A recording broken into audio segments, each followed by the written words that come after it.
Здравейте, звездовишни хора! Още един много хубав ден, нищо че е студено навън. Онзи ден, когато тренирах, има една жена, която винаги я засичам по време на тренировка и тя непрекъснато ме разпитва как тренирам, какво правя, по колко пъти в седмицата тренирам и ме пита дали всеки ден вдигам тежести.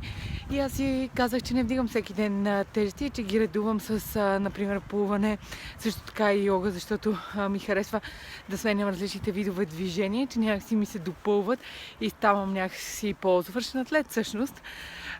И тя ми каза как на нея, например, йогата ѝ е доста скучна и бавна и също така каза нещо подобно и за някои от упражненията, като например клека, лицевите опори, че е било скучно да правя тези упражнения.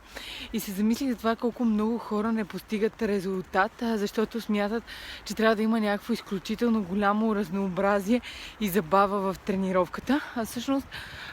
то е забавно дори да правиш едно и също движение всеки ден, но да го усъвършенстваш, защото нямате представа колко много упражнения ги правя от години и сякаш всеки път откривам нещо повече за самото упражнение, за това как тялото ми отговаря на това упражнение и си мислех как с тренировките е нещо както с взаимоотношенията с хората. Винаги, когато се запознаваш с нов човек и започваш да общуваш с него, има едно такова вълнение в началото, защото ти е нещо непознато. И ако непрекъснато сменяш хората, с които общуваш, ностоп ще има едно такова първоначално вълнение, но ти непрекъснато се плъзгаш по повърхността на взаимоотношенията с хората и никога не стигаш до дълбочината, защото за да опознаеш хората в тяхната същност, трябва да се задържиш повече време с тях и да опознаеш детайлите, понякога да повтаряш едни и същи неща